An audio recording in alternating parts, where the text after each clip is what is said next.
Salut à vous, chevaliers et moines errants. Vous entrez dans la 36e chambre du cinéphage.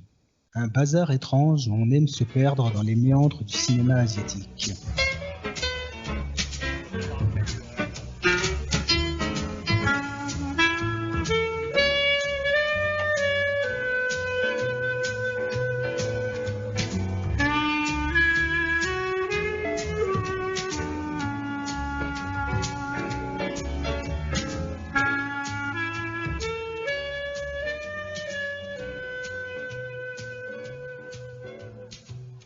Salut à vous et bienvenue dans ce nouvel épisode de la 36e chambre du cinéphage.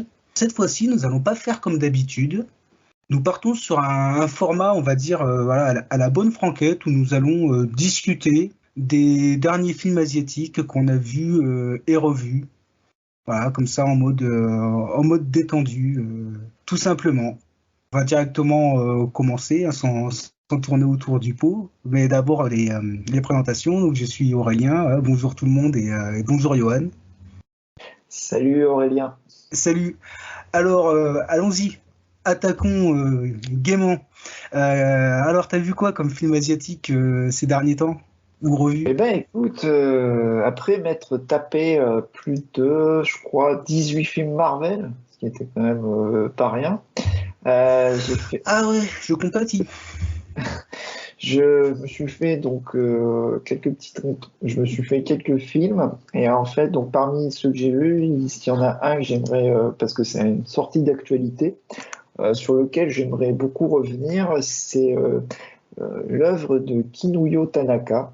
Alors dont il y a eu pas mal de on en a pas mal parlé ces derniers temps puisque Carlotta Film a organisé une ressortie notamment en salle, donc qui je pense peut poursuivra dans l'année qui vient avec le DVD Blu-ray. Donc c'est une rétro qui dans le circuit en plus du cinéma de patrimoine, donc vraiment un petit marché de niche de chez niche, a plutôt bien marché puisqu'ils en sont à 30 000 spectateurs, ce qui pour une cinéaste dont on découvre les films à l'heure actuelle, on redécouvre, pardon, c'est quand même plutôt pas mal. Alors je voulais revenir dessus parce que j'ai eu l'occasion de voir les 6 films, qui sont tous excellents, je tiens à le dire, même s'il y en a 2 en particulier qui m'ont vraiment touché. Mais je souhaitais revenir dessus assez succinctement. Alors, avant toute chose, donc c'est qui en fait Kinuyo Tanaka? Alors, il faut savoir que c'est lorsqu'elle a entamé la réalisation de son premier long métrage, donc qui s'appelle Lettres d'amour, donc c'était en 1953. Donc c'est à la base une actrice qui a déjà une très longue carrière derrière elle. Elle a démarré notamment dans le cinéma muet. Et en fait, elle s'est fait un nom sur l'archipel en ayant tourné avec des cinéastes de renom, comme Yasuhiro Ozu, Mikio Naruse, mais elle reste étroitement associée au nom de Kenji Mizoguchi, pour lequel elle a travaillé à quand même plus de 15 reprises. En fait, ce qui s'est passé, c'est que lorsqu'elle s'est lancée dans la réalisation, ce dernier avait d'ailleurs fait une lettre de refus, parce qu'il ne voulait pas qu'elle passe à la réalisation, alors qu'elle avait fait une lettre pour espérer être soutenue dans sa démarche de réalisatrice vis-à-vis de ce dernier, et lui a refusé, donc ce qui n'a pas empêché, heureusement, d'être soutenu par de nombreux autres réalisateurs, et c'est justement ça qui lui a permis en fait de passer à la réalisation, alors en sachant qu'elle avait déjà assisté à un de ses mentors qui était Mikio Naruse, donc sur le long métrage Frère aîné, sœur cadette, c'était en 1952.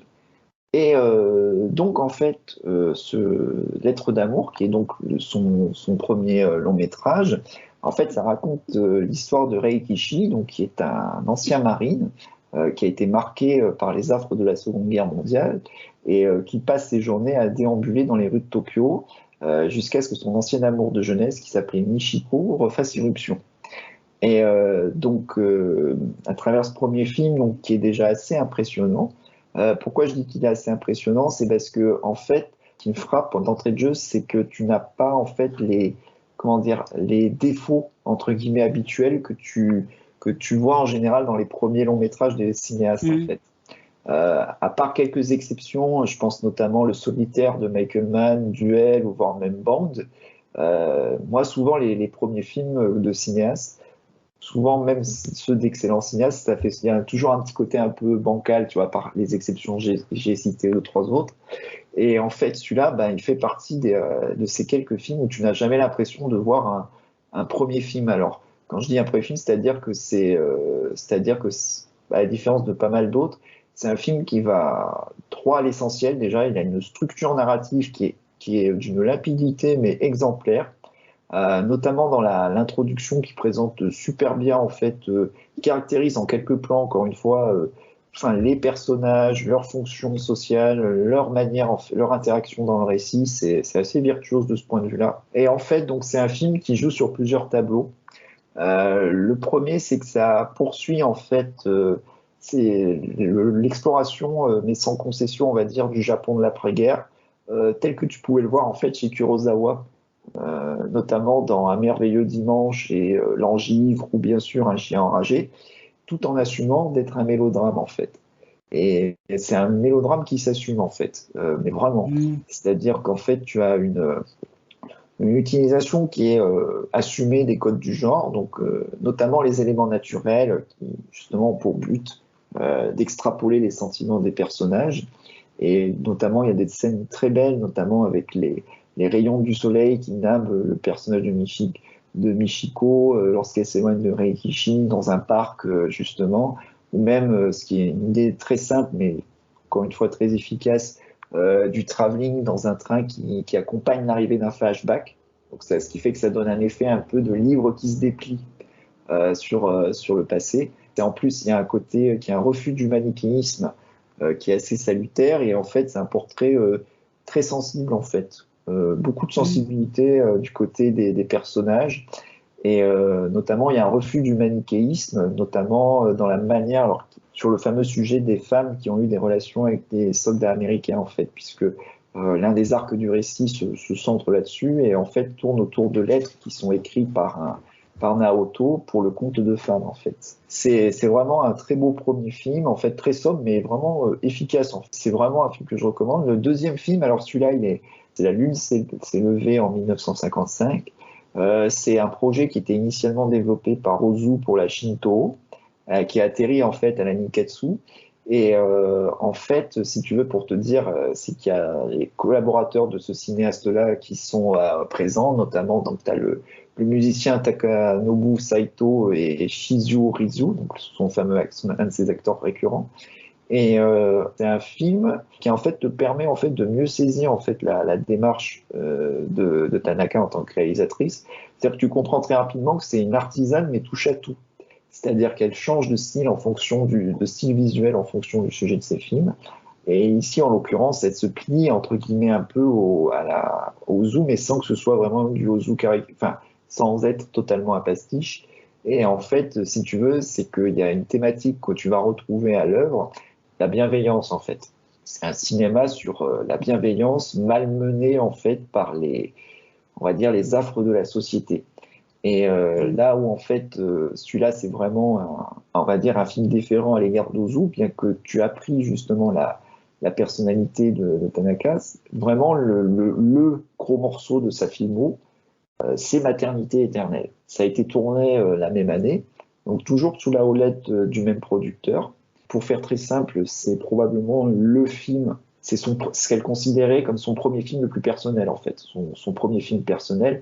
Là où les autres étaient plus, on va dire, des œuvres je dirais pas d'artisans, en fait, tu vois ce que je veux dire, d'artisan studio, avec un côté où je passe mon style en sous-main. Là, c'est vraiment un film dont elle est l'initiatrice, en fait, voilà, alors que les autres, c'était les commandes. C'est ça.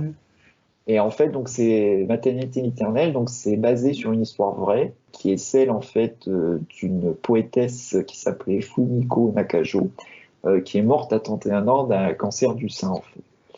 Et donc en plus on retrouve en fait avant toute chose, on retrouve en plus des éléments qui vont être la famille de cinéma de Tanaka en tant que réalisatrice, notamment donc il y a Saito qui revient encore une fois à la musique, et Masayui Mori qui jouait le rôle principal dans Lettres d'amour, et notamment tu as l'actrice principale du film qui s'appelle Yumeji Tsukioka, que tu reverras dans Mademoiselle Augin.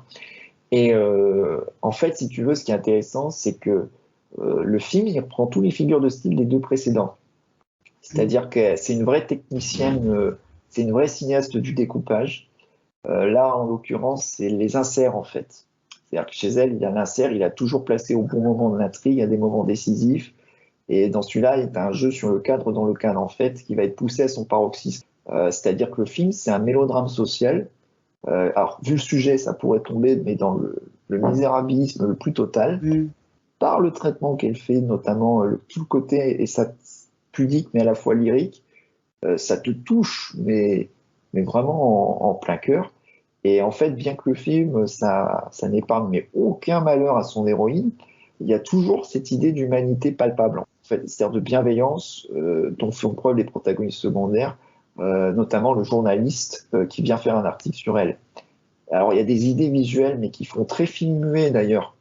C'est-à-dire que tu as des surcadrages, des travelling avant, à un moment, la caméra, elle se met comme si tu étais à la place d'elle en train de dormir, mais tu as l'impression que c'est sur une plaque de verre, un peu comme dans The Lodger d'Alfred Ah Hitchcock. oui, je vois très bien le plan. Voilà, tu as vraiment ce genre d'idées qui ont pour but de traduire l'enfermement de sa protagoniste.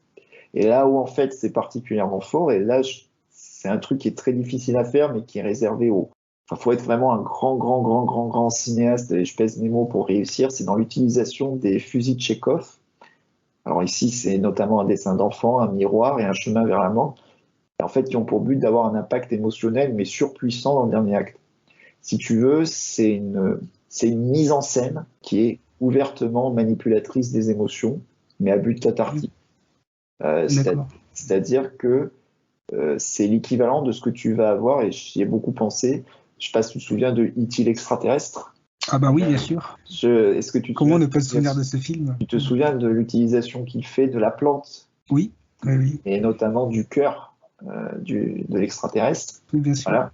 Et ben, ça fonctionne sur le même procédé, en fait. C'est-à-dire que ça fonctionne exactement sur le même type d'effet. C'est-à-dire que ça a pour but de te faire lâcher prise émotionnelle, arriver à un certain stade du récit. Et ça, c'est vraiment des choses qui sont très difficiles à faire. Ou même, je pensais à la scène dans l'utilisation dans The Lovers de la plume, c'est de la lettre qu'il va écrire à un moment donné que tu vas retrouver à la fin. Ou même, tu vois ce que je veux dire, ça fonctionne vraiment sur ça, en fait. Et elle le maîtrise, mais à la perfection et tout. Et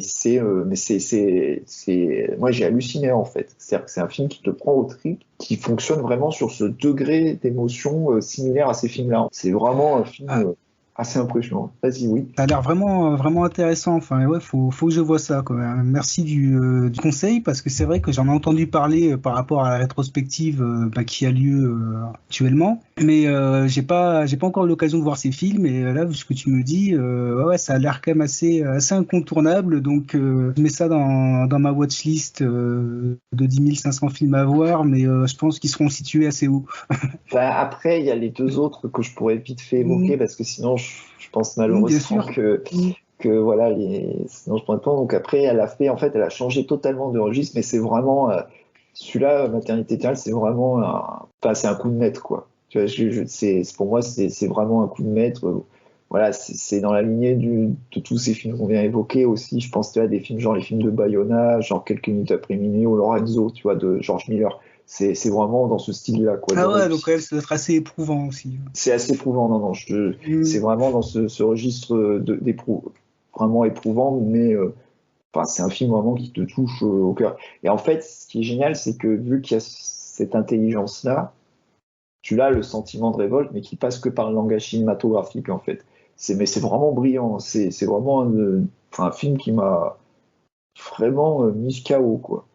Après, il y a aussi La Princesse errante, mais ça, encore une fois, c'est un autre registre, puisque c'est une hagiographie donc, de Hiro Saga, donc, qui était la fille du marquis Saga, qui était liée à la famille de l'empereur Hirohito, et qui en fait a épousé en 1937 la princesse Puji, qui était le frère de Puyi, donc le dernier empereur de la dynastie Qing, qui a eu un projet d'adaptation donc qui a été mis en chantier. En fait, donc c'est un film qui à la base était pensé comme un Josei Eiga, c'est-à-dire un film à destination du public féminin. Donc c'est elle qui s'est chargée de la réalisation. Le film est coécrit par Nato Wada, et qui n'était autre que la scénariste attitrée de Kon Ishikawa. Donc le Ah oui. célèbre Ko Nishikawa, le réalisateur franc-tireur de Feu dans la plaine, Art de Birmanie, etc. On va dire bon truc. Alors c'est très important de le préciser, donc le film il a à remettre dans le contexte de l'époque. C'est-à-dire qu'il ne faut surtout pas s'attendre, pour ceux qui le découvriront, à une critique frontale de l'occupation japonaise en Mandchourie. Par contre, c'est un film qui demeure vraiment une réussite artistique sur de nombreux points. C'est-à-dire que c'est un film qui s'inscrit dans le sillage de toutes les super-productions historiques des années 60. C'est tous les trucs genre Laurence d'Arabie, Guerre et Paix, etc. En fait, c'est vraiment dans ce style-là. Et en fait, le Ah oui, film, alors, d'accord, hein, c'est c'est ok. vraiment, tu vois, les grosses épopées, etc., qu'il y avait typiquement dans les années 60. Mais en fait, alors, par contre, c'est au niveau de la photographie, de la direction artistique, mais t'en pleures. Littéralement, genre, dans la limite, les larmes à l'œil, parce que tellement que c'est beau à pleurer. Que là, alors là, par contre, c'est vraiment la définition du film couleur. Hein. Tu me dis film couleur, je pense, ça fait partie de ces quelques films où tu penses, enfin, couleur égale la princesse errante. Tu vois, ou comme couleur égale Kwaidan. Tu vois ce que je veux dire? Ou couleur égale le narcisse noir. C'est de ce niveau-là en termes Ah oui, quand visuels. même. Ah, punaise, C'est faut que je ce vois ça niveau-là, absolument.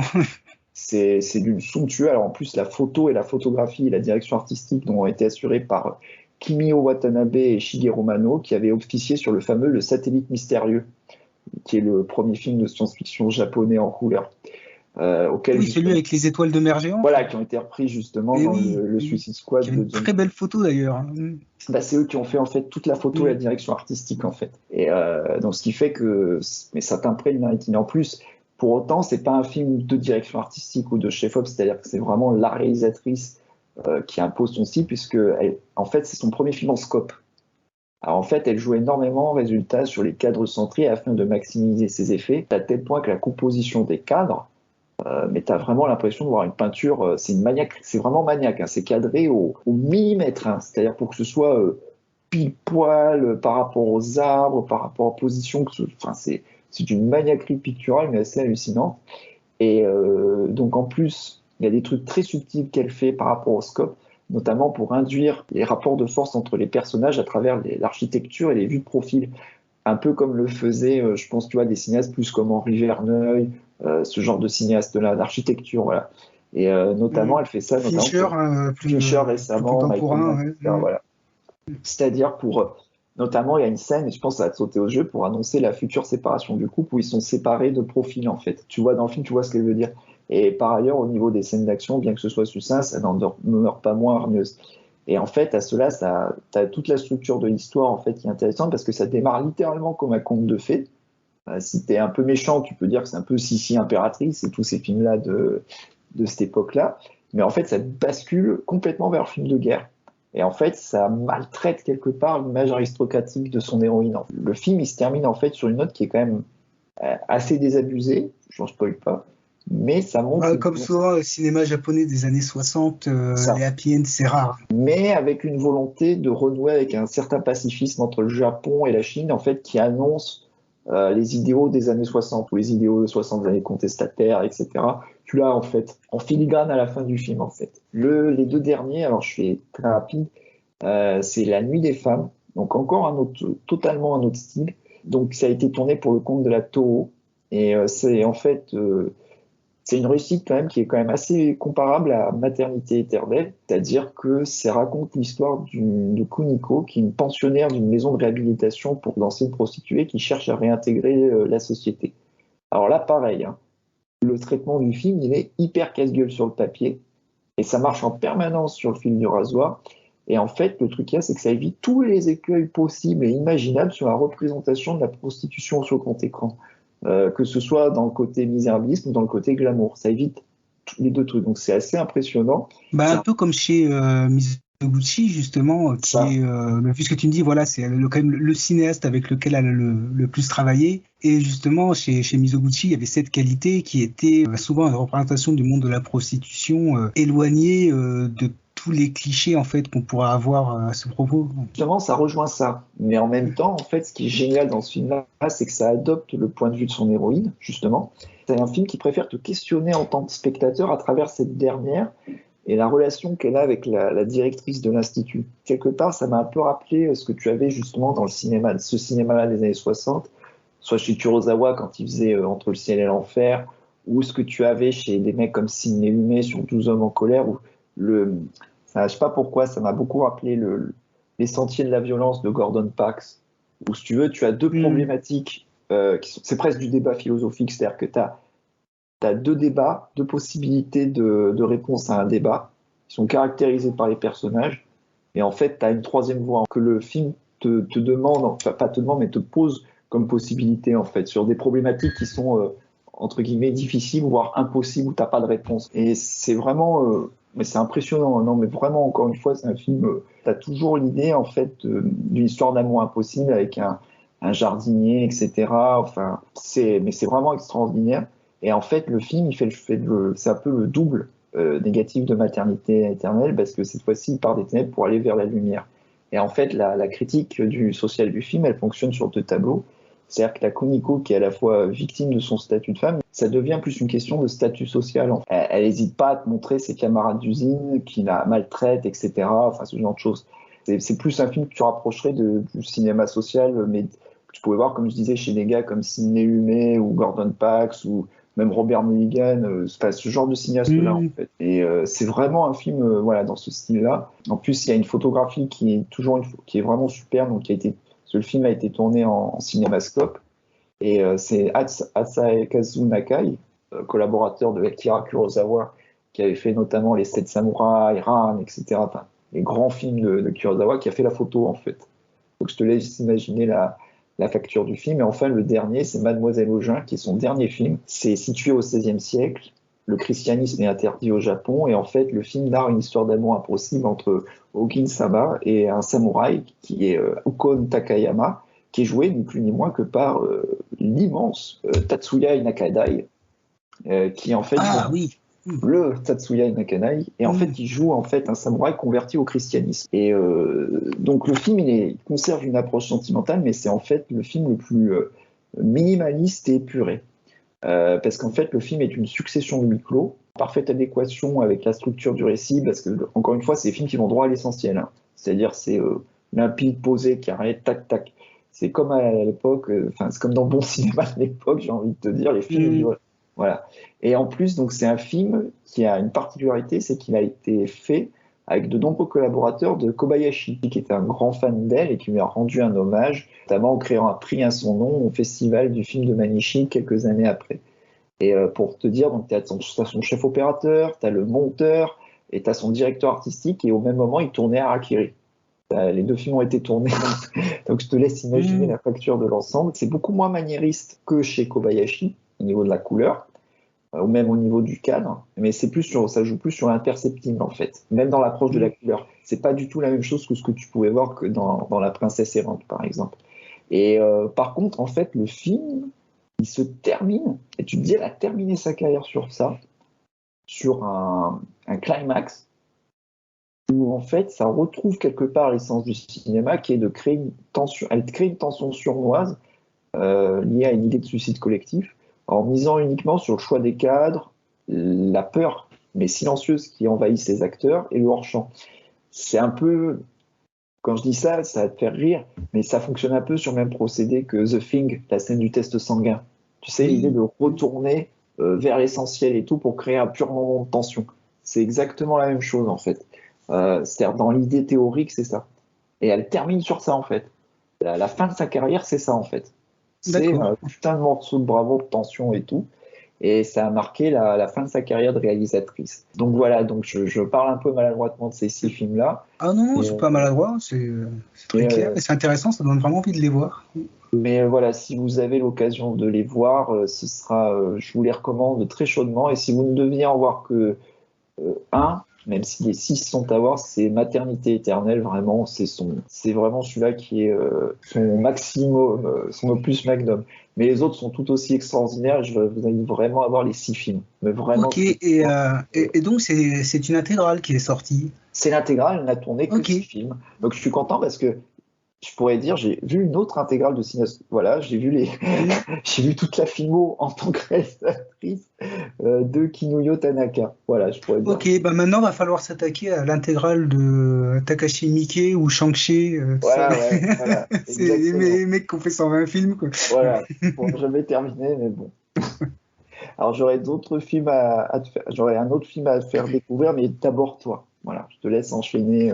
J'ai regardé pas mal de films asiatiques ces derniers temps, hein, comme d'habitude. Donc je pense que je vais pas aborder tout ce que j'ai vu ces dernières semaines. Mais ouais, j'aimerais quand même bien parler d'un film que j'ai vu il y a 2 jours et que j'ai trouvé vraiment, vraiment formidable, que tu as vu, que tu m'avais conseillé d'ailleurs. C'est un film qui est sorti récemment chez Carlotta, en édition collector Blu-ray, en édition simple et en DVD. Il s'agit de Super Express 109, aussi connu sous le titre de Bullet Train, de Junya Sato, qui est donc gros film, gros blockbuster catastrophe, enfin film d'action, matinée de film catastrophe produit par la Toei dans les années 70. Il me semble que le film date de 75 et qui réunit un énorme casting de stars maison de l'époque, hein.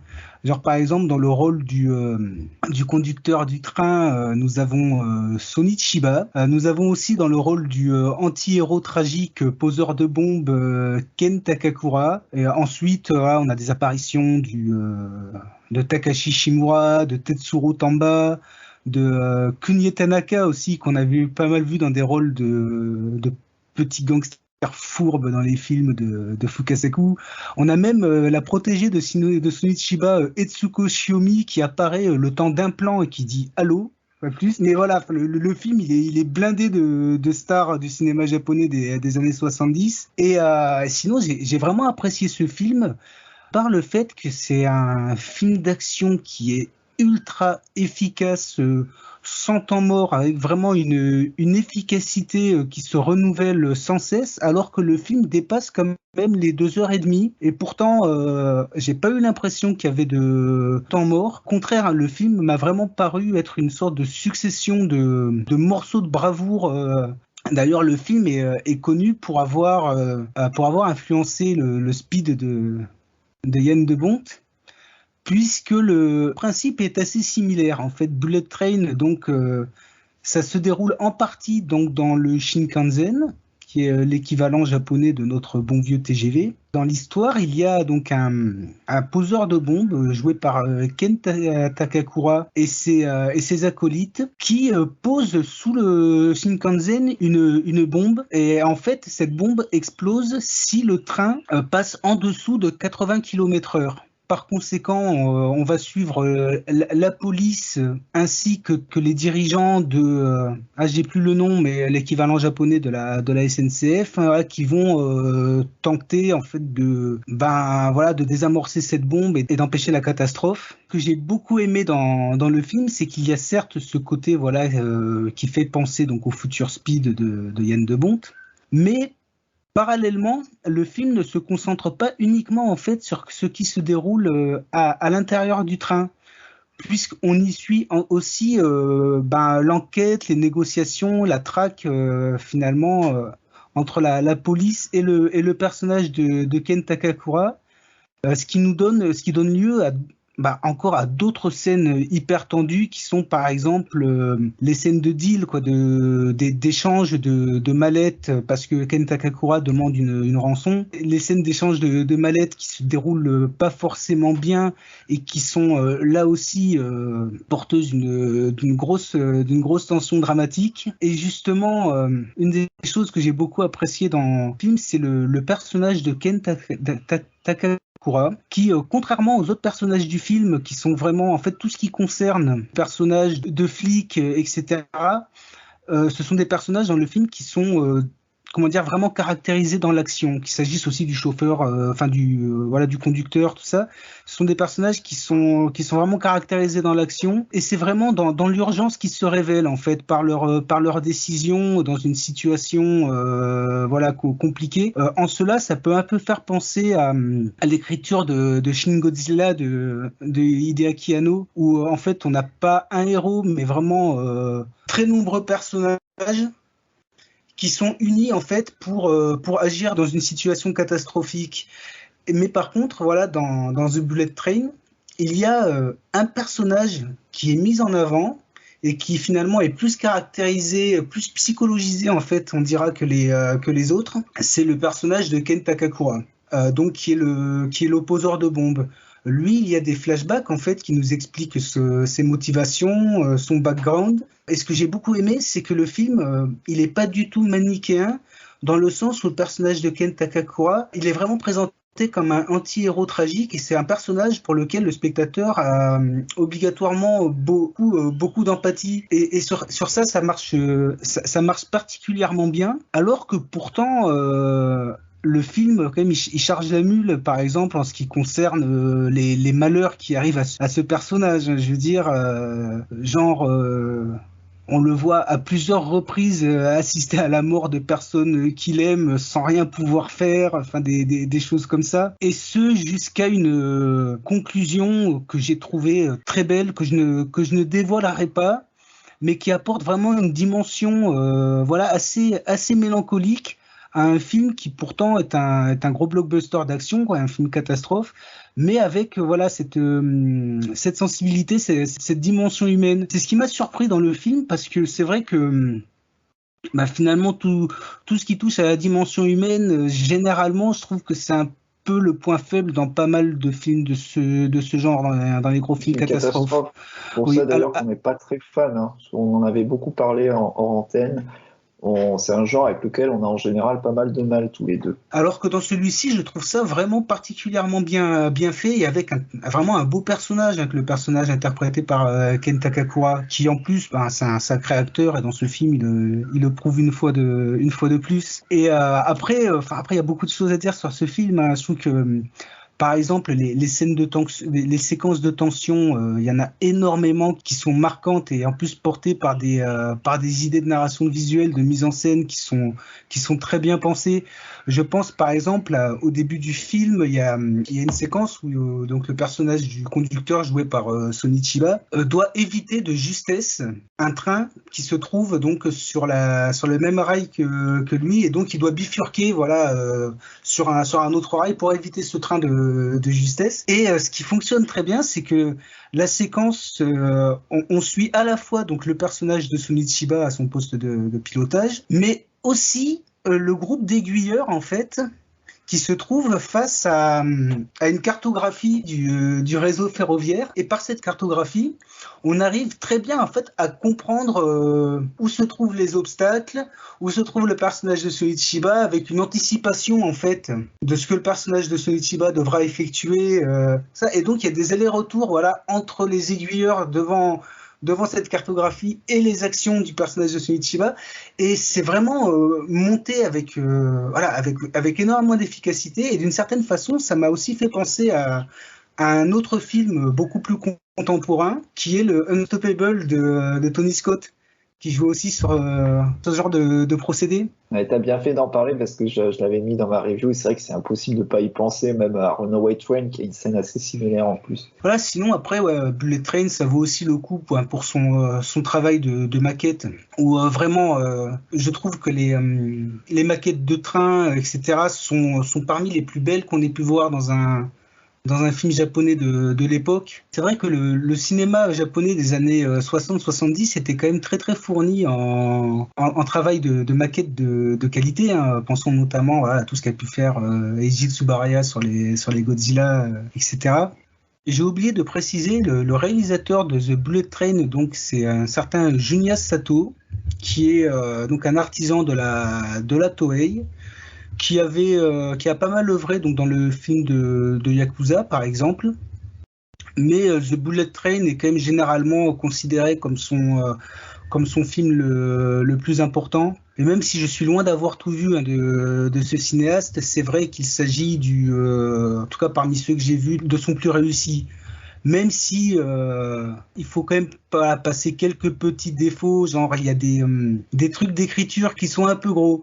Genre, par exemple, il y a peut-être une ou deux péripéties où on se dit c'est pas forcément nécessaire, c'est juste là pour rajouter d'autres morceaux de tension, et qui d'une certaine façon, à certains moments, peuvent créer des petites incohérences scénaristiques. Mais comparé à ce que le film propose, c'est du chipotage en fait, parce que le film est excessivement généreux, comme je disais, c'est vraiment une succession voilà, de beaux morceaux de bravoure, vraiment avec une tension continue pendant 2 heures et demie. Et surtout, c'est un très beau mélange de cinéma catastrophe, mais aussi de polar de track qui peut un peu faire penser à ce qui avait été fait dans Dirty Harry quelques années auparavant, et ce qui sera fait quelques décennies plus tard dans Die Hard 3.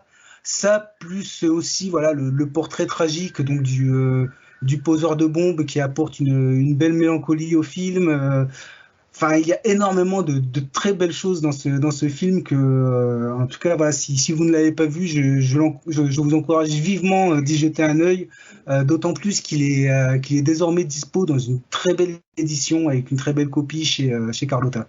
Et j'en profite pour dire que dans les bonus, il y a un certain Fabien Moreau qui intervient. Donc s'il nous écoute, je lui passe le bonjour. Oui, nous sommes bons, Fabien Moreau. Oui. Et effectivement, il est dans les bonus. Et d'ailleurs, t'as une intervention très intéressante que je vous encourage aussi à regarder si vous avez le Blu-ray entre les mains. Je pourrais continuer à parler de Bullet Train que j'ai vraiment beaucoup aimé, mais je pense qu'on va passer à un autre film. Toi, tu m'avais dit que tu avais vu autre chose, oui. Alors c'est pas que j'ai vu autre chose, mais c'est sorti récemment en Blu-ray, en DVD Blu-ray chez Eurozoom, et c'est un premier film, mais que je voulais évoquer parce que c'est un film qui à la base devait sortir chez nous en salle en décembre 2020. Il y a eu le Covid entre-temps parce que il y a eu le deuxième confinement avec notamment la fermeture des cinémas qui a fait que sa sortie au cinéma, qui était initialement prévue par Eurozoom, a été malheureusement annulée et finalement il est sorti sur OCS. Je crois que c'était au printemps de l'année passée. Et maintenant, il est sorti enfin en DVD Blu-ray chez Eurozoom, donc qui est un start Carlotta, on peut féliciter pour le boulot éditorial. Donc moi, je voulais revenir sur ce petit film que j'avais beaucoup aimé, qui s'appelait Little Zombie, qui est le premier long métrage d'un certain Makoto Nagaisha, qui est un ancien clippeur et réalisateur de publicité. Pour faire très simple, donc le cinéaste a eu une idée du film lorsqu'il était en congé paternité auprès de sa fille. En fait, il voulait faire un film qui soit destiné aux enfants. Et en fait, en parallèle de ça, il a appris qu'au même moment, il y avait des jeunes qui avaient fait un suicide collectif. Et donc, en fait, c'est cette idée-là qui lui a donné envie de se lancer dans l'écriture de ce film. Donc, il a écrit ce film donc, en puisant notamment dans ses souvenirs d'enfance. Et il a terminé le script, pour vous dire, en moins d'un mois, grâce à la Nikatsu et au producteur Haruki Yokohama.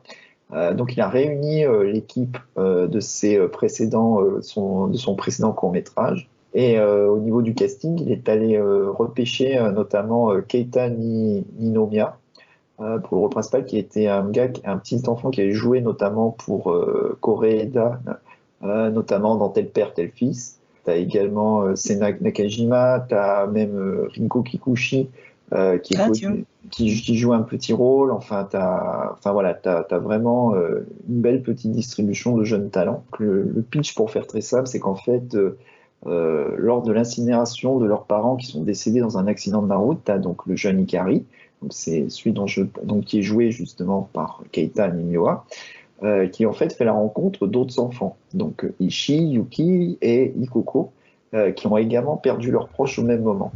Et en fait, c'est une amitié qui va naître entre ce quatuor.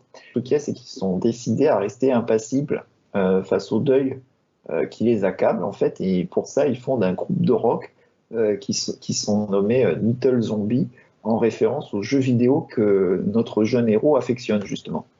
Comme le suggère le film, le postulat que je viens de dire, ça se veut une exploration des traumatismes de l'enfance à travers un prisme décalé. Alors en fait, il y a une intrigue en deux parties.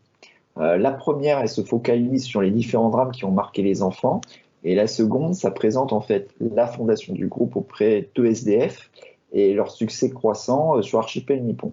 D'ailleurs, ça me rappelle un film post-apo-futuriste, je ne sais pas pourquoi.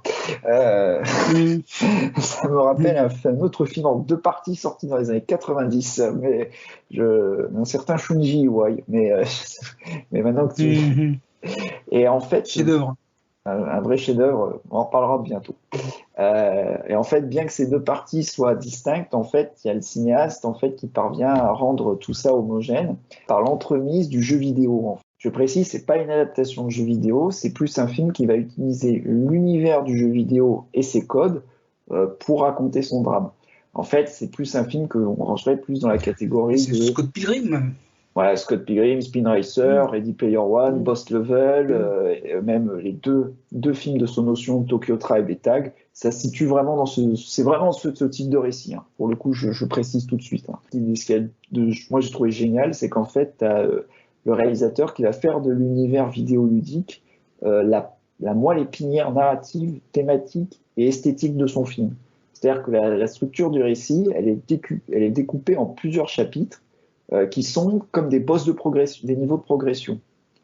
Et ce qui fait que le cinéaste s'amuse à mêler ce parallèle entre jeux vidéo et littérature. C'est-à-dire qu'il y a un des protagonistes qui compare la progression du groupe dans cette espèce de jeu vidéo mental qu'ils ont créé avec le château de Franz Kafka. Cependant, ça n'oublie jamais l'humain. C'est-à-dire que c'est pas juste un délire esthétique, c'est que c'est vraiment une moelle épinière en fait qui structure en fait tout le récit. Et même le côté émotionnel de l'intrigue, c'est-à-dire que Ikari, le héros, c'est un féru de jeux vidéo qui voit en Little Zombie une manière d'affronter les problèmes qu'il rencontre suite au décès de ses parents. Et en fait, à tel point qu'il assimile son groupe aux personnages qui sont dans son RPG. Le cinéaste, il va jusqu'à mêler ça avec des éléments de mise en scène de jeux vidéo, voire de gameplay, dans la narration de son film, en termes de mise en scène. L'un des plus évidents, c'est ce qu'on appelle le God Ace. C'est la caméra qui est placée vraiment comment dire je sais pas comment on peut dire dans le ciel, de manière à faire croire que ce qu'on appelle c'est une vue de Dieu en fait qui surplombe les personnages. Et en fait, il utilise tu as une plongée zénitale, mais à très longue distance, quoi. Ouais. Voilà, c'est ça.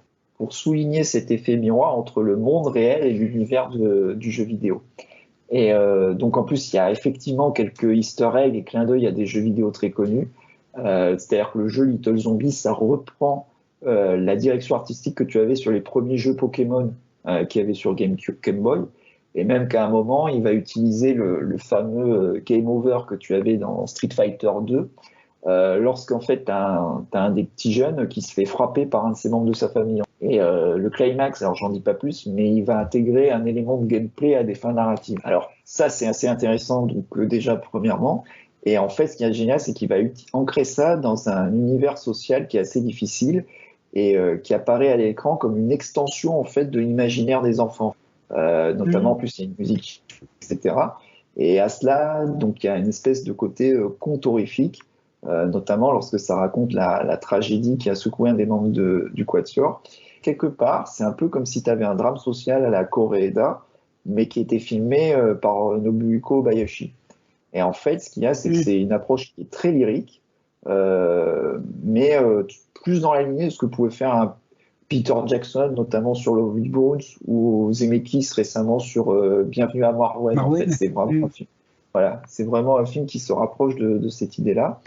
Et alors là, par contre, c'est le gros point positif du film, mais qui se retourne un peu contre lui, parce que là, on est pour le coup vraiment dans un premier long métrage, et il y a un côté le trop généreux qui peut se retourner un peu contre lui par moment, c'est-à-dire que, et ça, c'est ça Luther, c'est-à-dire que Nagaisha, il va reprendre une mise en scène expressionniste qui a pour but en fait d'extrapoler les émotions de ses personnages, et au point qu'il multiplie c'est-à-dire qu'il va utiliser tous les moyens qu'il a à sa disposition pour retranscrire les émotions de ses protagonistes par la mise en scène. C'est-à-dire qu'il va utiliser la Steadicam, la grue, la GoPro, l'iPhone, le drone, il utilise tout pour expérimenter à foison en fait les emplacements de caméra les plus improbables, les mouvements de caméra. Oui, justement, tout à l'heure, tu faisais une comparaison avec Kobayashi. Ça me fait penser à ce que Kobayashi avait pu faire sur certains films comme Ozu par exemple, où tous les procédés visuels possibles et imaginables étaient employés dans ce film pour parvenir à retranscrire un état d'esprit, quoi. Voilà, donc si tu veux, pour te donner un exemple, moi, il y avait un exemple qui m'avait marqué, c'était que tu avais un travelling qui mimait la respiration de Ikoku, c'est-à-dire d'un des personnages, c'est-à-dire que la caméra avançait, reculait en fonction de la respiration du protagoniste. Tu as même à un moment une chute d'un bocal, mais qui est filmée de l'intérieur de ce dernier. Enfin, t'as un mouvement de caméra qui se transforme en contre-champ. C'est assez impressionnant. Alors en fait, c'est bien évidemment une volonté de renouer avec le langage du cinéma des origines. Et bon, tu as parlé d'Obayashi, on peut évidemment parler de... c'est impossible de ne pas y penser Sam Raimi, parce que c'est clair que le film est clairement dans cette volonté stylistique. On peut même penser à tous ces cinéastes-là, comme Touark, etc. Alors, cependant, il faut avouer une chose, c'est que c'est là, parce que c'est un premier film, c'est que il parvient pas totalement à tout canaliser, en fait. Parce que le film, il fait 2 heures, je tiens quand même à le dire, et au point, en fait, que le flot ininterrompu d'idées, ça peut laisser certains spectateurs sur le carreau. Parce qu'en plus, il maîtrise dans la grande partie, mais il y a 2-3 passages où tu sens que, voilà, il veut trop en faire. Voilà, il veut trop en faire. C'est l'effet Michael Bay. Voilà. Au bout d'un moment, tu satures. Voilà. Mais c'est plus, tu vois, par rapport au fait que tu sens que c'est plus parce que c'est son premier film et tout, et qu'il veut vraiment, voilà. Donc je pardonne aisément, parce que franchement, quand je dis sur 2 heures, c'est genre 20 minutes de film éparpillé sur 2 heures de film qui sont un peu, voilà, mais c'est tout, rien. Donc ce qui fait que je pardonne, pour ma part, ces petits défauts mineurs, parce que c'est vrai qu'il y a quand même un plaisir qui est quand même très communicatif de la part du cinéaste, qui est de remettre à l'honneur la narration visuelle, en fait, qui a été délaissée par la quasi-totalité de la production actuelle, et c'est très communicatif. En fait, c'est un peu triste à dire, mais c'est un peu l'un des rares exemples que j'ai avec les films d'Edgar Wright, ou ce que fait en Corée du Sud Park Chan-wook, c'est-à-dire la volonté de renouer avec un cinéma un peu plus sensitif, en fait, tu vois, dans le traitement de la mise en scène, et qui trouve ses origines, comme je disais, dans le cinéma muet.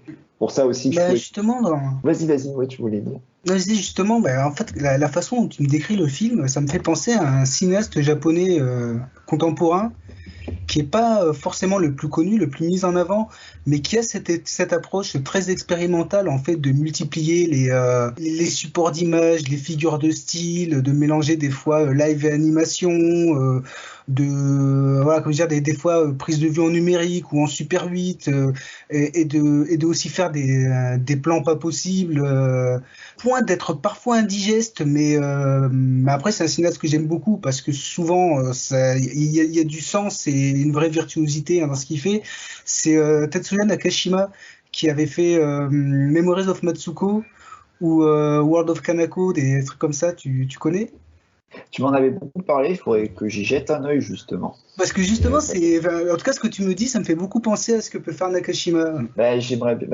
On en reparle après, on en parlera hors antenne, mais ça fait un moment que tu m'en parles, donc je serais très curieux de pouvoir enfin y voir. Et Okay. en fait, ce qui est intéressant, c'est que par contre, ça rejoint ce que tu dis, c'est-à-dire que chez Nagaisha, donc le réalisateur dont je parle, c'est qu'il y a toujours quand même cette volonté de plier ça aux besoins narratifs de la scénographie. C'est-à-dire que par exemple, c'est jamais gratuit, en fait, c'est juste, c'est vraiment toujours par rapport à ce que l'histoire véhicule, etc. Enfin voilà, c'est vraiment ça. Et donc par contre, l'autre qualité du film, c'est que les interprètes, ils sont vraiment tous excellents. C'est un jeu tout en retenue, et en fait, ce qui est génial, c'est que ça joue sur un contraste, c'est-à-dire que ça duplique paradoxalement toute l'empathie que tu peux avoir à leur égard. En fait, il y a une vraie alchimie qui se dégage de tout ça.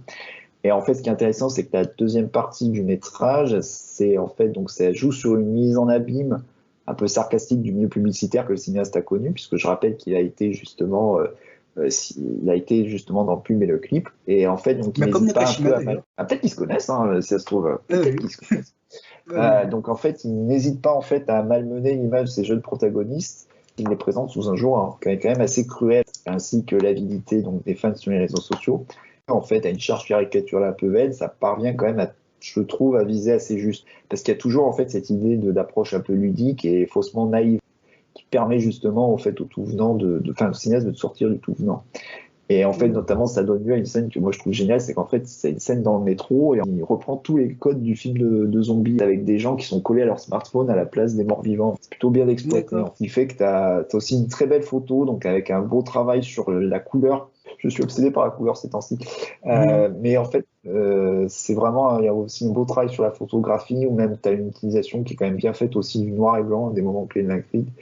Pour te dire, ça aboutit à une espèce de climax, ça démonte toute la logique nihiliste dans laquelle les enfants se sont enfermés, et pour aboutir à une espèce de finale qui est quand même assez fort d'un point de vue émotionnel. Donc c'est un premier film que je trouve très attachant. Alors je préfère pas dire si le cinéaste va poursuivre, parce que ces dernières années j'ai été très déçu de pas mal de jeunes cinéastes sur lesquels on misait et puis qui au final malheureusement ont périclité, mais je dirais que pour un premier film c'est vraiment une très très belle surprise, et c'est une surprise d'autant plus précieuse que ça renoue avec un certain cinéma qu'on pensait justement un peu disparu. Et donc voilà, donc c'est vraiment un très très beau film, moi qui m'avait beaucoup beaucoup beaucoup plu, et je le recommande vivement si vous avez l'occasion de le voir. Tu peux nous rappeler où est-ce qu'il est visible, ce film?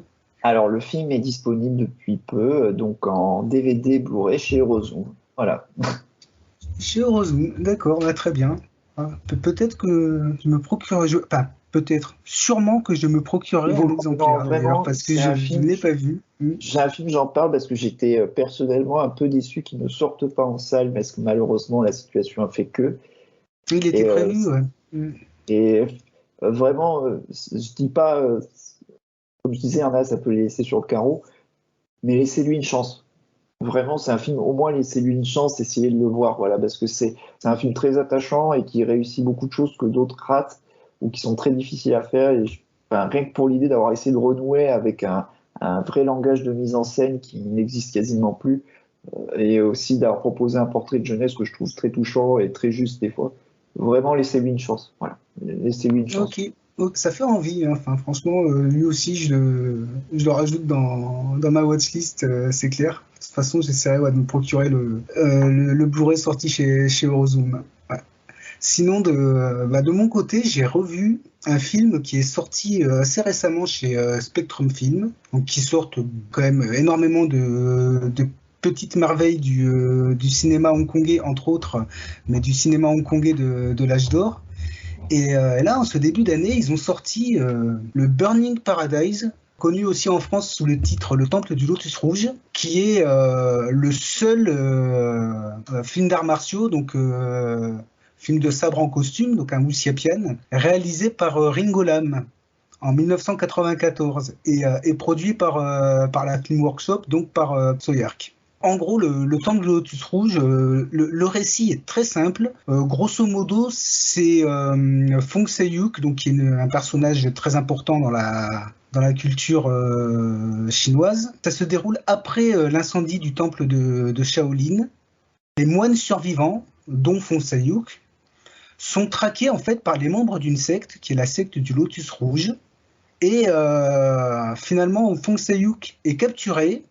Et il est envoyé donc au temple du Lotus Rouge, qui est une espèce d'immense labyrinthe bourré de pièges, de choses-trappes, tout ça, qui est dirigé par un fou sanguinaire, quoi, un personnage qui peut un peu faire penser au colonel Kurtz dans Apocalypse Now, mais encore plus cinglé, je crois. Et en fait, le Temple du Lotus Rouge, c'est clairement, à mes yeux, une des meilleures productions de la Film Workshop parmi les films qui ne sont pas réalisés ou officieusement réalisés par Tsoyark. Ça fait d'ailleurs partie des rares films de la Workshop sur lesquels Tsoyark a laissé les mains libres aux cinéastes. Justement, il en parle un peu dans les bonus. Où il dit que c'est vrai que généralement il avait quand même tendance à énormément superviser ses productions, hein, au point que pas mal de ces films, des films produits par Tsoyark peuvent être considérés comme des films co-réalisés par Tsoyark, mais celui-ci pas du tout. En fait, il a été confiant envers Ringo Lam. Il voyait que Ringo Lam avait une vision, savait très bien ce qu'il était en train de faire, et il lui a laissé les mains libres. Et du coup, ça ressemble vraiment à un film de Ringo Lam, même si le contexte est très éloigné des polars urbains qu'il pouvait faire. D'ailleurs, justement, on retrouve comme scénariste Nam Yin, qui avait participé à l'écriture de pas mal de films de Ringo Lam, dont justement les On Fire. Et c'est vrai que l'association Ringo Lam Nam Yin, souvent ce sont des films très éloignés par exemple du romantisme qu'on peut avoir chez John Woo. Au contraire, ce sont des films très torturés, souvent qui vont creuser la psychologie de personnages et vraiment leur fêlure. Voilà, comme je disais, c'est des films très, très torturés. Et ce qui est intéressant sur la secte du Lotus Rouge, c'est que le film, donc un film d'action trépidant, il peut aussi être vu comme une sorte de portrait mental en fait de ce personnage de simili Colonel Kurtz, puisqu'on peut clairement voir le dédale dans lequel il se trouve comme une sorte d'excroissance de son esprit malade. Et la mise en scène joue énormément sur ça, et c'est vraiment intéressant. Ce qui en fait un film assez unique dans le sens où, comme je disais, c'est un pur film d'action trépidant, mais avec une atmosphère véritablement horrifique. Et d'ailleurs, je trouve qu'une des scènes les plus marquantes du film, c'est un pur moment de cinéma d'horreur. C'est une séquence où un des personnages principaux du film, qui est une prostituée qui rencontre et ensuite accompagne le moine Fong Se-hyuk, et qui se retrouve elle aussi prisonnière dans le temple du Haut-Rouge. Et ce personnage de prostituée, à un moment, elle se retrouve face au dirigeant sanguinaire. Ce dernier essaye d'abuser d'elle. Et là, il y a une de ses courtisanes qui intervient. Et lui, il met sa courtisane à mort, mais de façon hyper graphique et barbare. Et il y a vraiment une gestion de l'atmosphère et aussi de l'imagerie qui est un pur travail de cinéaste, d'épouvante. Et c'est une scène qui est hyper marquante, hyper graphique, et qui, même si c'est pas une séquence de kung-fu, c'est vraiment un des morceaux inoubliables de ce film, qui par ailleurs est un film très violent, très sadique, mais qui est aussi un film, à côté de ça quand même, qui est un pur divertissement fun, paradoxalement, qui est très influencé par le jeu vidéo, étant donné que le temple il est rempli de pièges, de show-strap, ça, donc il y a clairement un côté jeu de plateforme dedans qui rend le film très ludique. Il y a aussi tout un travail de chorégraphie qui est assez éloigné de ce qu'on pouvait voir à l'époque, où c'était la période post-Swordman 2, où c'était généralement des combats hyper câblés et surdécoupés, dans le sens où c'était des scènes de combat à l'époque où les personnages touchaient très rarement le sol, se balançaient des super pouvoirs en voltigeant dans les airs. C'était surdécoupé pour pouvoir faire croire à leurs exploits. Dans ce film, il y a parfois des utilisations de câbles, mais on est quand même sur des chorégraphies un peu plus terre à terre, même si ça reste excessivement comic book dans certains excès, dans certains exploits, ce qu'on veut aussi voir dans ce genre de film. Et là aussi, ce qui est intéressant, c'est que la façon de se battre des personnages, les techniques qu'ils emploient sont toujours raccord en fait avec leur personnalité, leur caractérisation. Donc les personnages existent dans l'action. Ça, c'est vraiment un bon point. Et aussi, ce que j'ai apprécié dans le film, c'est que même s'il a ce côté, film d'horreur, exploration de psyché torturée, ça reste quand même, comme je disais, un film d'entertainment hongkongais pur jus, avec par moments des scènes de légèreté, d'humour, qui par effet de contraste renforcent en fait la violence et la noirceur des moments les plus forts du film.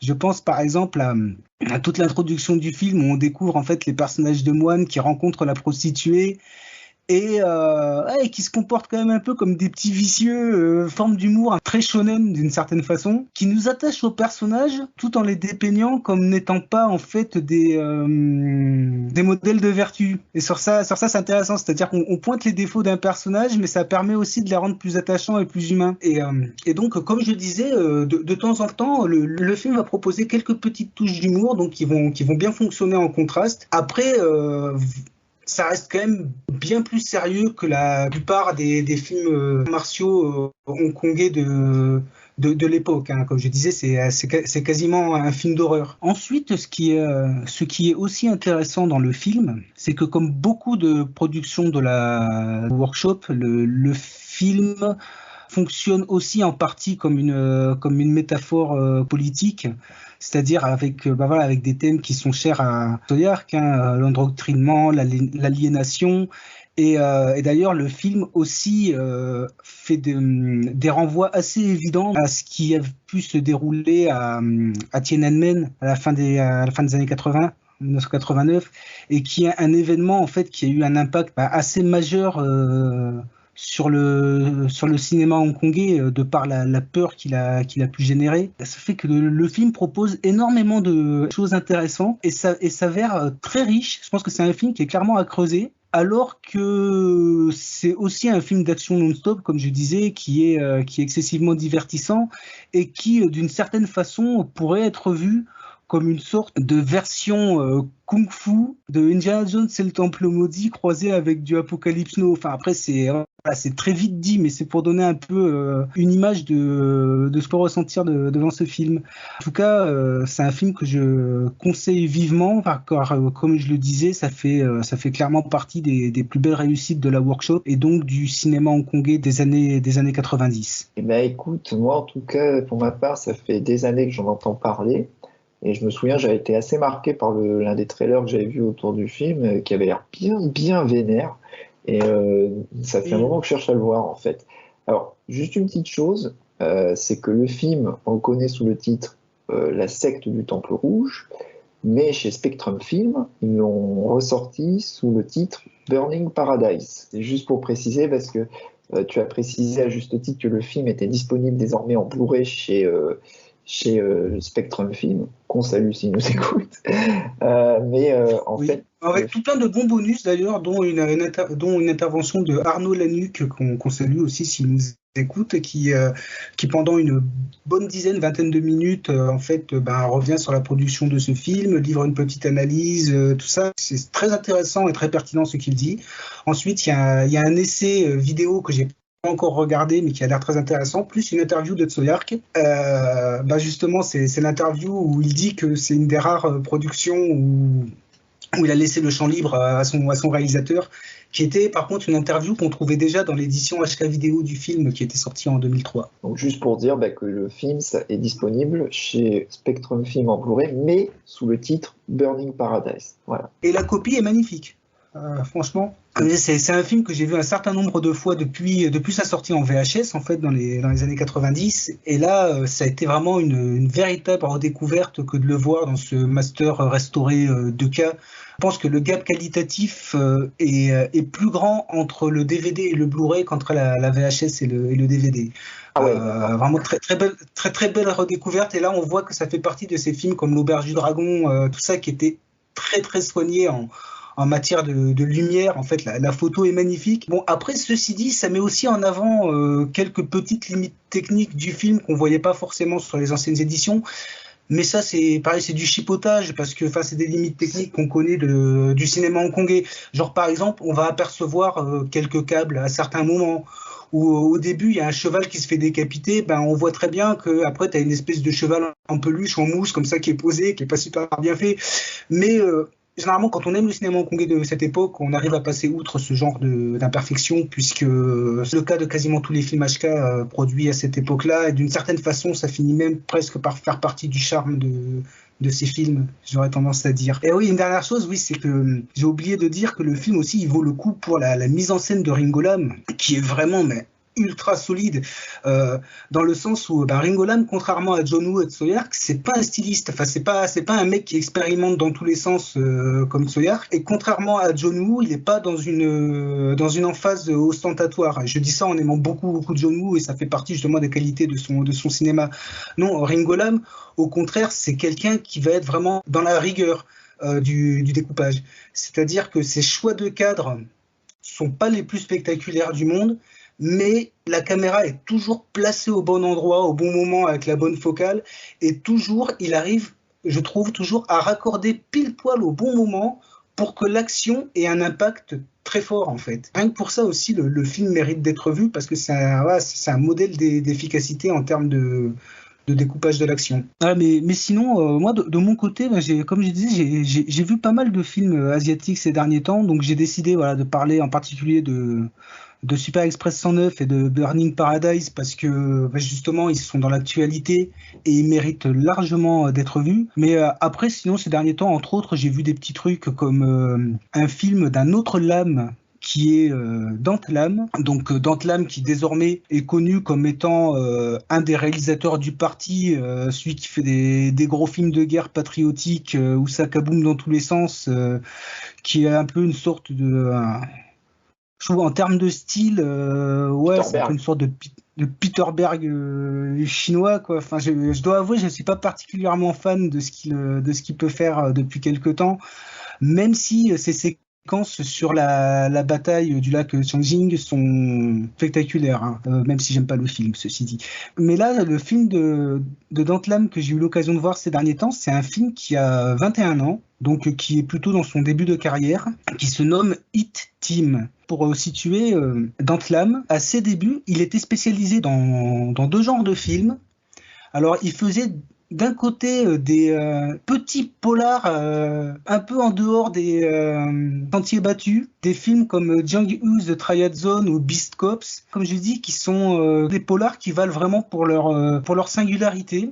Genre Django The Triad Zone, c'est un film qui par moment part dans des délires, les personnages rencontrent le dieu des triades joué par Anthony Wong, donc ça part dans un délire un peu fantastique alors que c'est un polar qui se voudrait réaliste. Enfin, dans mes souvenirs, voilà, le film est un peu farfelu. Un film comme Beast Cops aussi qu'il avait co-réalisé avec Gordon Chan, qui pour le coup est une sorte de chronique tranche de vie sur des flics plus ou moins ripoux si mes souvenirs sont bons, et qui à la fin se termine par une séquence d'action ultra violente et tendue. Enfin, ouais, c'était des films, je trouve, qui valaient le détour. Mais à côté de ça, Dante Lam, à l'époque, il était aussi spécialisé dans un autre genre de film, qui est le film de SDU. Alors, qu'est-ce que le SDU? Le SDU, Special Duty Unit. En gros résumé, on va dire que c'est un peu l'équivalent hongkongais du GIGN.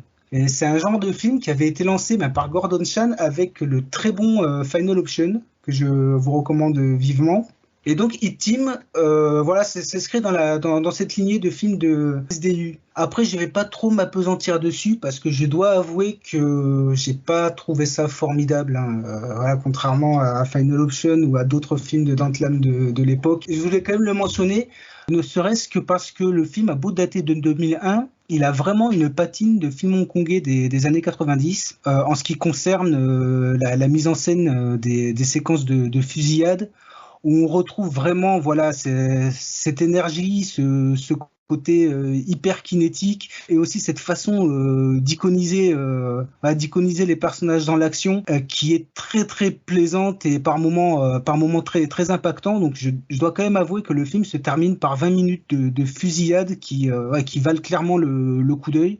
Même si à 2-3 moments ça manquerait peut-être un peu de lisibilité, enfin n'est pas John Woo qui veut, même si le film emprunte des plans à John Woo, notamment à toute épreuve, mais vraiment il y a des gros moments d'action tels que le cinéma de Hong Kong nous en proposait à l'époque, et rien que pour ça c'est à voir. Mais par contre, faut quand même se farcir, je dirais, une première heure de film qui est un peu laborieuse, dans le sens où, contrairement à Final Option, donc l'autre film de SDU dont je parlais, Hit Team, je trouve que les personnages sont pas intéressants, pas particulièrement charismatiques, et en plus avec une écriture que je trouve assez maladroite. C'est-à-dire que c'est un film dans lequel, pour caractériser les personnages, par exemple, on va leur coller des traumas, mais des traumas en fait qui servent juste à artificiellement créer du background, dans le sens où ces traumas, ils ne seront pas véritablement ensuite exploités dans le film. Genre par exemple, le personnage principal a tout un rapport, il a peur de l'eau et de nager à cause d'un événement tragique qui s'est produit avec un de ses coéquipiers.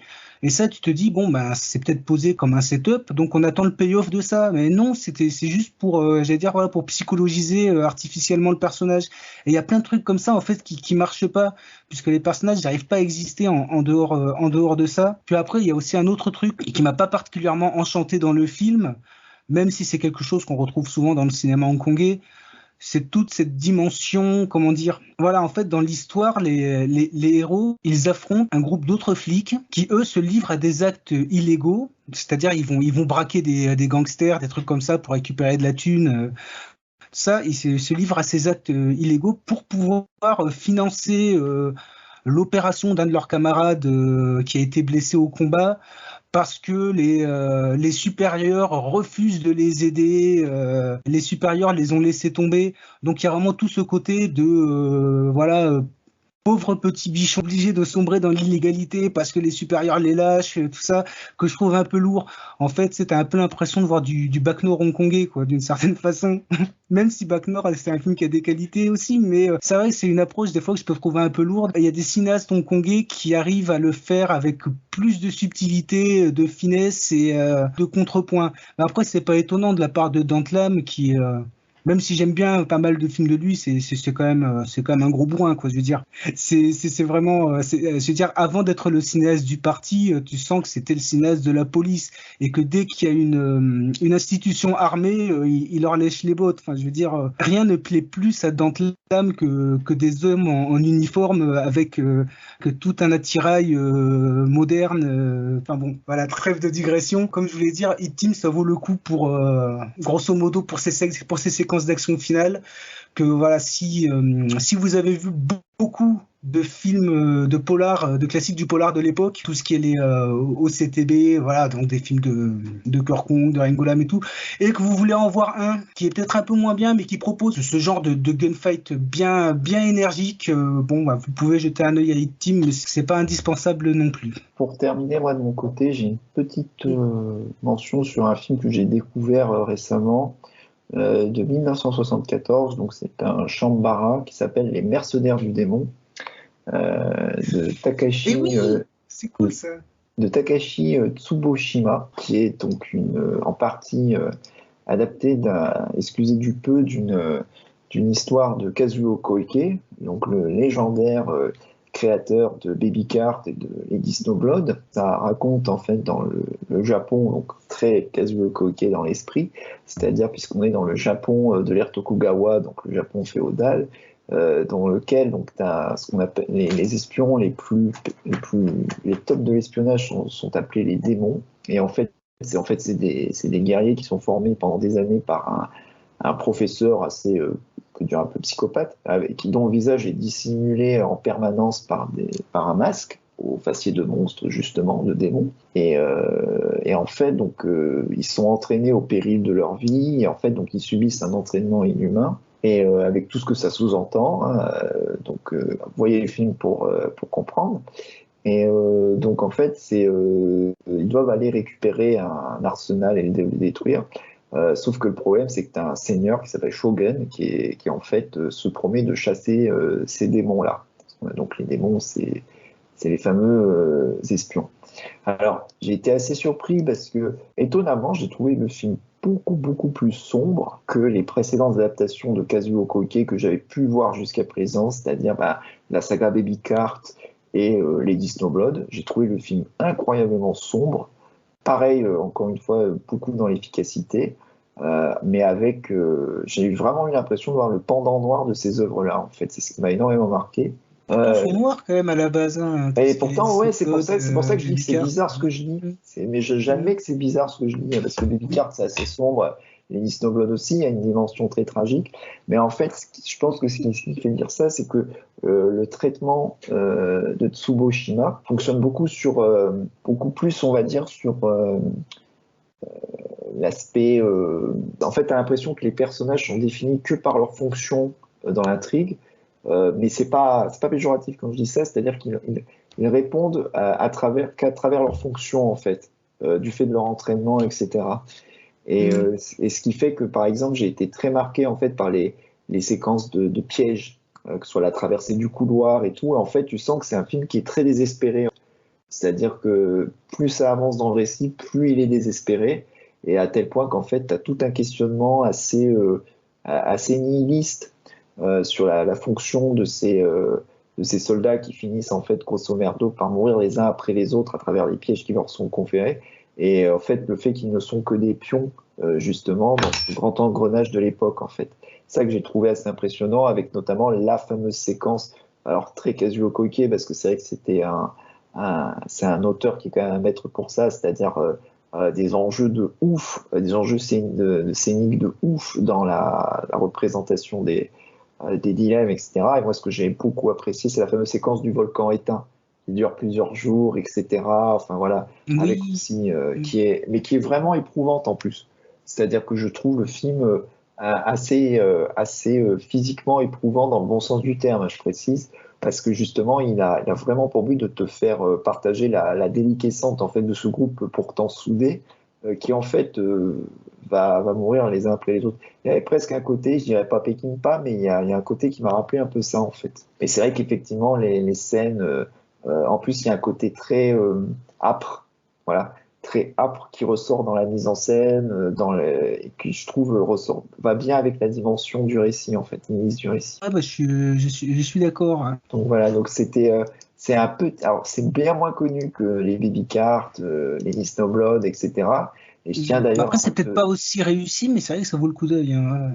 Et justement, donc je voulais justement te remercier parce que c'est grâce à toi que je l'ai découvert. Mais c'est un petit Shambhala assez dark, hein, on peut le dire, mais qui vaut vraiment le coup. Voilà. Et d'ailleurs, c'est le dernier film de son auteur, en fait. Voilà. Oui, mais c'est vrai que ça fait partie de ces nombreuses petites pépites du cinéma d'exploitation japonais des années 70. Ouais, en Il y plus, en a pas mal voilà, de films comme ça qui valent vraiment le détour. avec en plus, bon, bah, comme toujours, euh, très beau scope, belle photo, même les interprètes sont dans l'ensemble bien carrés, même dans l'action, enfin, comme tu l'as dit, c'est pas aussi que du Kenji Misumi, etc., mais c'est quand même fort honorable. Donc voilà, Carrément. je recommande, voilà. Voilà, sinon, nous allons terminer. Je vais juste mentionner un film, mais très rapidement. Je vais pas vraiment livrer un avis détaillé sur ce film, puisqu'il est légèrement hors sujet, en fait, le film dont je vais parler. C'est un film français qui est sorti il y a quelques jours en salle. Ah, alors attends, si tu as un hors-sujet, moi j'en ai un aussi. Alors vas-y. Ok, mais voilà, mais moi je vais faire vite fait parce que voilà, comme je dis, Pareil, c'est je quand ferai même un vite petit fait. hors sujet. Ce film se nomme Kung Fu Zora. C'est donc le dernier film de Mabrouk El Mechri.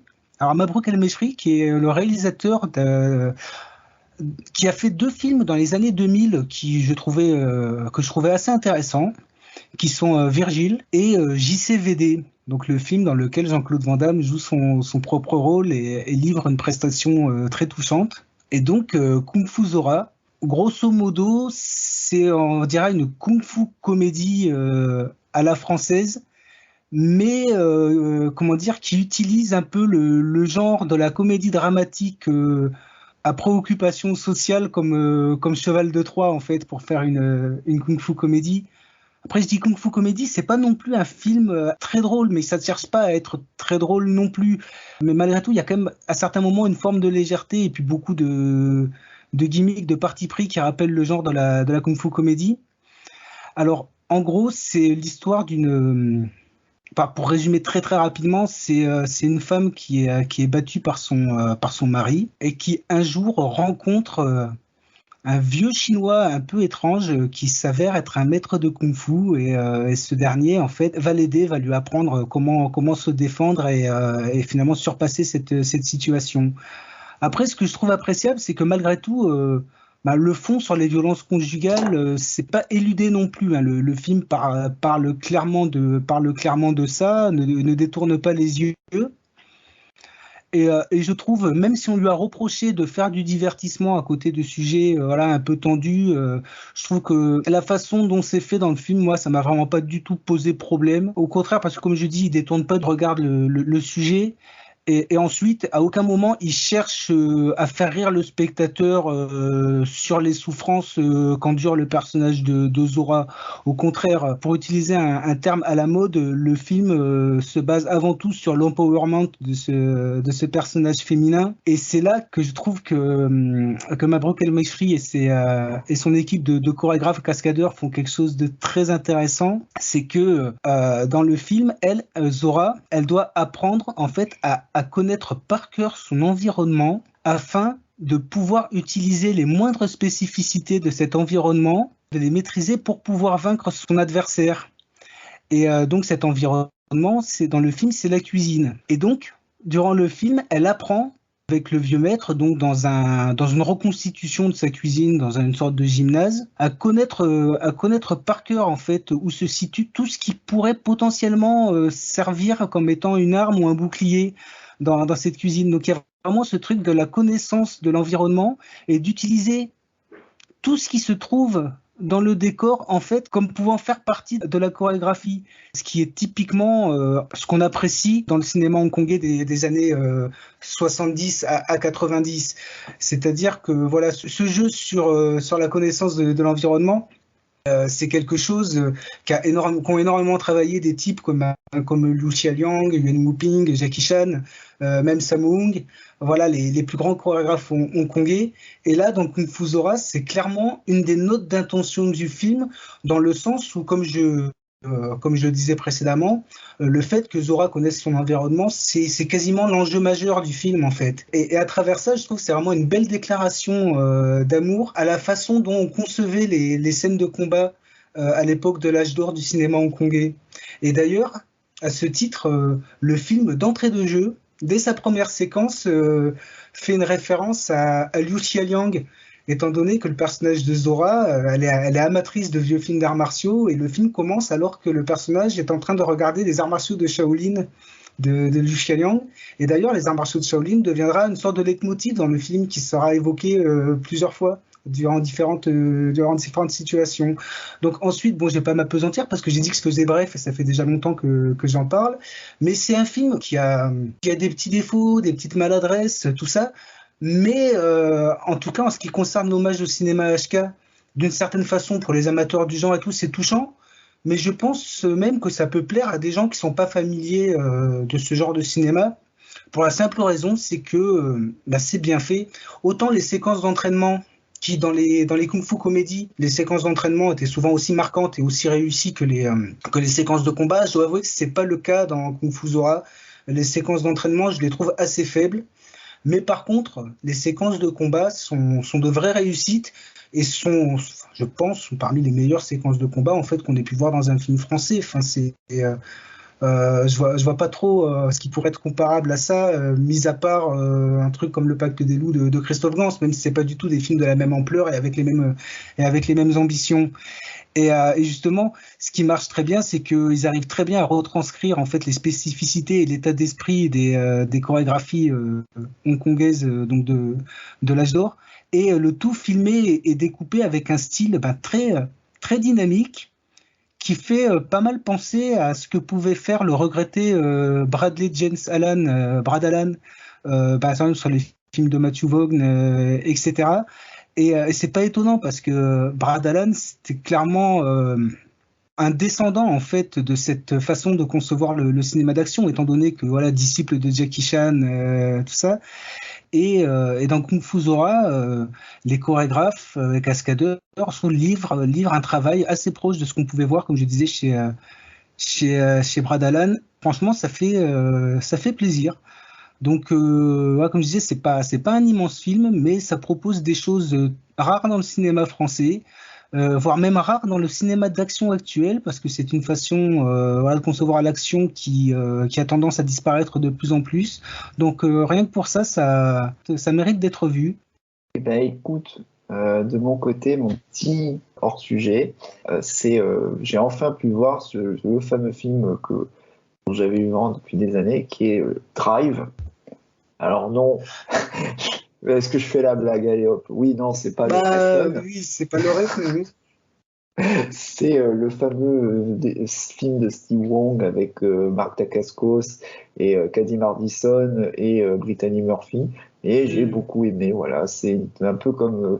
c'est la petite série B qui pète pas plus haut que son cul, qui est ultra fun et tout, qui en remonte en plus à pas mal de productions beaucoup essentiellement plus prestigieuses de la même époque. Ça part d'un postulat très années 90, so 90s comme on dit entre nous, c'est-à-dire que c'est un agent spécial hongkongais, Toby Wong, qui est pourchassé en Californie par des agents chinois, des tueurs américains à la solde d'une multinationale qui cherche à récupérer l'implant qu'il a dans le corps et qui lui donne des facultés surhumaines.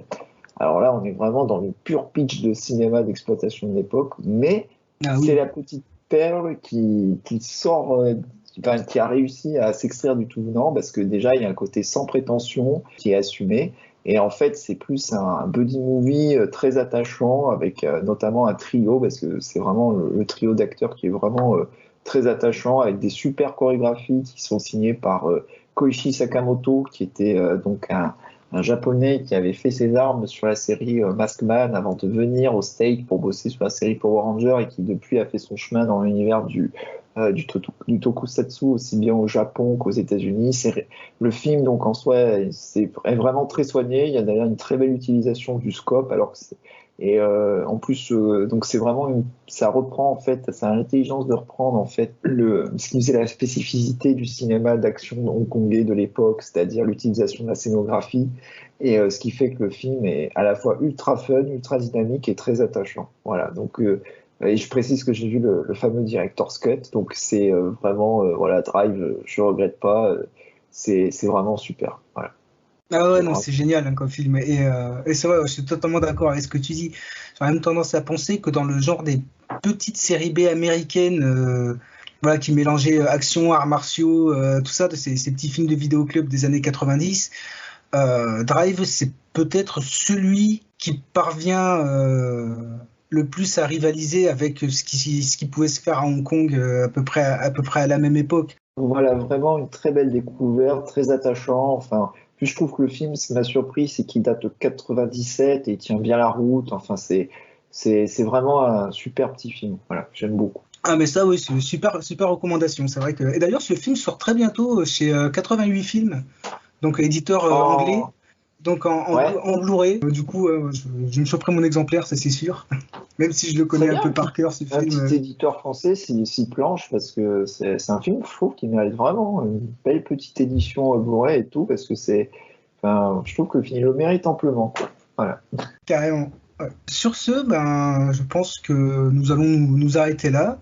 Parce que bon, ça fait un certain temps là, qu'on discute de tous ces petits films qu'on a vus ou revus avec plaisir. Nous allons terminer cet épisode à peu près de la même façon que sur les autres formats, c'est-à-dire en se quittant sur une chanson, une musique, en lien ou pas avec l'épisode, peu importe. Et donc cette fois-ci, je demanderai à Johan. Donc Johan, as-tu une idée de chansons, de musique pour terminer cet épisode? Alors pour ma part, ce sera le thème Zombie But Alive issu de la BO de Little Zombie. Bah, super. Et donc sur ce, on vous dit au revoir et à très bientôt donc, pour de futurs épisodes de la 36e chambre du Cinéphage. À À bientôt. plus.